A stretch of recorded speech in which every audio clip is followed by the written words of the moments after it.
ኢራን ከአሜሪካ ጋር ወደ ሙሉ ጦርነት ለመግባት ወሰነች። የአሜሪካው ፕሬዝዳንት ዶናልድ ትራምፕ ከእስራኤል መሪ ከኔታንያሁ ጋር መከሩም። ኔታንያሁና ቀጣዩ ምርጫ በተመለከተ አጫጭር ዘገባዎችን ይዘናል። እስከ ፍጻሜ አብራችሁን ቆዩ።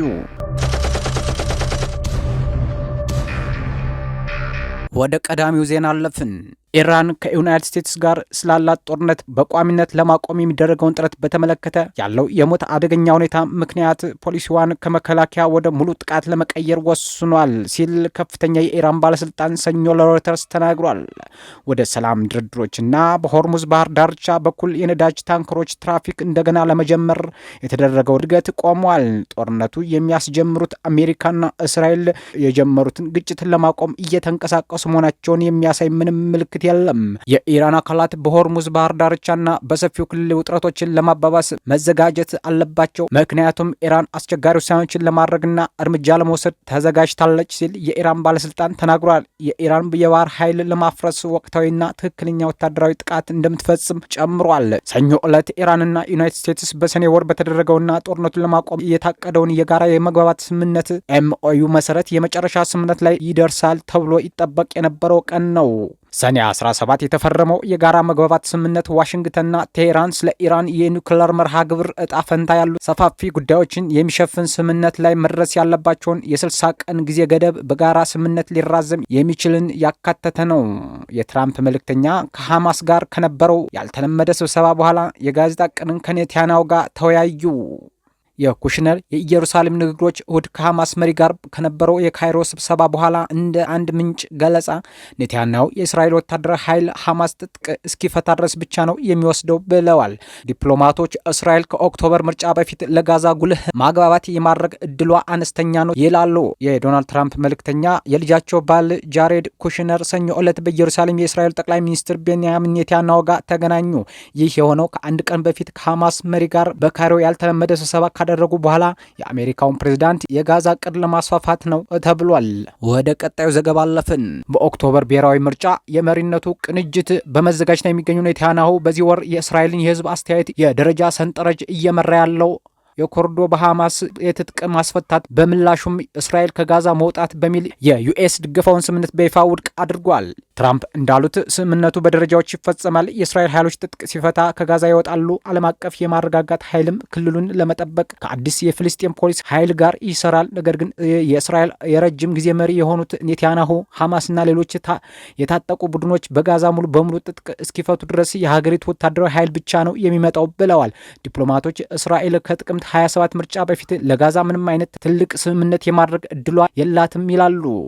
ኩሽነር የቆመውን የጋዛ እቅድ ለማስፋፋት ይሞክራሉ። ኩሽነር ከኔታንያሁ ጋር በኢየሩሳሌም ስብሰባ ላይ የነበሩት የትራምፕ የሰላም ቦርድ መልእክተኛ ለጋዛ ኒኮላይ ምላንዴቭ እንዲሆኑ ሁለት ምንጮች የገለጹት ይፋዊ ውይይት ለማድረግ ያልተፈቀደላቸው በመሆናቸው በስም አልባነት ለመናገር ፈቃደኛ ሆነዋል።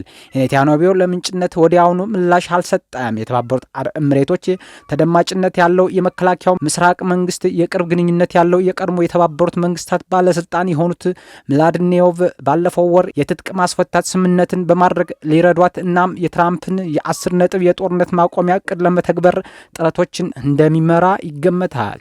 ሆኖም እስካሁን ድረስ ትንሽ እድገት የለም። እስራኤል የትራምፕ እቅድ አካል የሆነውን የተኩስ አቁም ስምምነት ከተስማማች በኋላም በጋዛ ላይ ጥቃቶችን ትቀጥላለች። ሐማስ ባለፈው ወር የትራምፕን እቅድ ለማስፋት ያለመ አዲስ የ15 ነጥብ የዩኤስ ደገፍ የሰራተኞች ማውጫ ተስማማ። እስራኤል ያንን የሰራተኞች ማውጫ ውድቅ አድርጋለች። ጠቅላይ ሚኒስትር ቤንያሚን ኔታንያሁ የሊኩድ ፓርቲ ሰኞ ዕለት ለጥቅምት ምርጫ የሚፋለሙ እጩዎችን ይመርጣል። ተንታኞች እንደሚሉት የብዙ አባላት ወደ ቀኝ መዞር የእስራኤሉ መሪ የማሸነፍ እድልን ሊጎዳ ይችላል ብለዋል። የሰኞውን የመጀመሪያ ደረጃ ምርጫ የሚያልፉ እጩዎች አስቀድሞ ከፍተኛ ፉክክር ይገጥማቸዋል። የህዝብ አስተያየት የዳሰሳ ጥናቶች ከኦክቶበር 7 2023 የሐማስ ጥቃት በኋላ የሊኩድ ተወዳጅነት በእጅጉ እንደቀነሰ ያሳያሉ። ፓርቲውም የቦታውን 1/3 ሊያጣ ይችላል ብለዋል። ተመራማሪዎች እንደሚሉት የራሳ ጥናቶች እንደሚያሳዩት የባህላዊዎቹ መራጮቹ ወደ ፖለቲካ መሀል ለመሄድ የሚፈልጉ ሲሆን የሊኩድ 140 ሺህ የተመዘገቡ አባላት የህዝባዊ የጽንፈኛ ቀኝ እጩዎችን ዝርዝር ከመረጡ ሊኩድ ይበልጥ ከባድ ፉክክር ሊያደርግ ይችላል ብለዋል። በሊኩድ ፓርቲ አባላትና በሊኩድ መራጮችና በህዝብ መካከል ያለው ልዩነት በእጅጉ ጨምሯል። ይህ ደግሞ በኔታንያሁ የማሸነፍ ችሎታ ላይ ከፍተኛ ተጽዕኖ ሊኖረው ይችላል ብለዋል። ኦገስት 11 2011 የታተመው የጋም ላብስ የዳሰሳ ጥናት እንደሚያሳየው ከሊኩድ መራጮች ከግማሽ በላይ 54.9% ከኔታንያሁ የአሁኗ ጥምር መንግስት ይህም ራሱን ከሚጠራጠር አይሁዳዊና ሀገር ወዳድ ፓርቲዎችን ያካተተው መንግስት የበለጠ መካከለኛ መንግስት ይፈልጋሉ። ነገር ግን ሰኞ ዕለት እጩዎች የሚመረጡ የተመዘገቡ የፓርቲ አባላት 1/3 ብቻ እንደ ዳሰሳ ጥናቱ ከሆነ መካከለኛ ቀኝ መንግስት ይፈልጋሉ ብሏል። 2/3 የሚሆነው የ2022 ምርጫ አሸናፊነቱን ተከትሎ ከተመሰረተው የአሁኗ ጥምር መንግስት ጋር ተመሳሳይ ነገር ፈልገዋል። የአሁኗ መንግስት የብሔራዊ ደህንነት ሚኒስትር ኢታማር ቤን ግቪር፣ የጽንፈኛ ሀገር ወዳድ የአይሁድ ኃይል ፓርቲ እና የገንዘብ ሚኒስትር በዘላል ስሞትሪች የሃይማኖት ሲዮኒዝም ፓርቲዎች ያጠቃልላል። እነዚህም ጋዛን ከህዝብ ነጻ ማውጣትና እንደገና መኖርን ያሳስበዋል። ኔታንያሁ በመጀመሪያ ደረጃ ምርጫ ውድድር ሞመንተም ያገኙትን ህዝባውያን ለማመጣጠን ተጨማሪ መካከለኛ እጩዎችን ለመመልመል ተልእኮ ላይ ናቸው። የእስራኤል ጠቅላይ ሚኒስትር እንደመሆኔ በውስጣችን ያለውን አንድነት ለማጠናከር አላማ አለኝ ብለዋል ኔታንያሁ በጁላይ 22 በለጠፈው የቪዲዮ መግለጫ። እነዚህም የደህንነታችንና የወደፊት ህይወታችን የሚያረጋግጥ ሰፊ የብሔራዊ መንግስት፣ የተረጋጋ መንግስት ለመመስረት እሰራለሁ ብለዋል። ፓርቲው ስትራቴጂ የምታወቅ አንድ ከፍተኛ የቀድሞ የሊኩድ አባል እንደገለጹት እነዚህ ጥረቶች እስካሁን ጥሩ ውጤት እያሳዩ አይደሉም።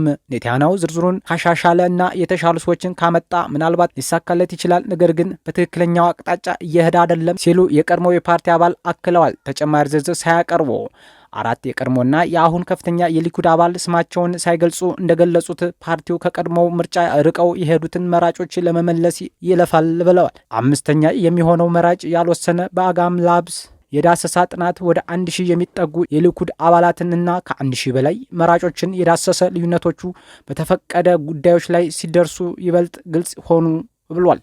የአሁኗ ጥምር መንግስት ከማዕረግ ጋር የሚሄዱትን መሪዎች የሰጠውን እምቢተኝነት አክብሯል። ይህም የፓርቲ አባላቶቻቸውን በእስራኤል የግዳጅ ወታደራዊ አገልግሎት እንዳይገቡ ለማድረግ ይፈልጋሉ።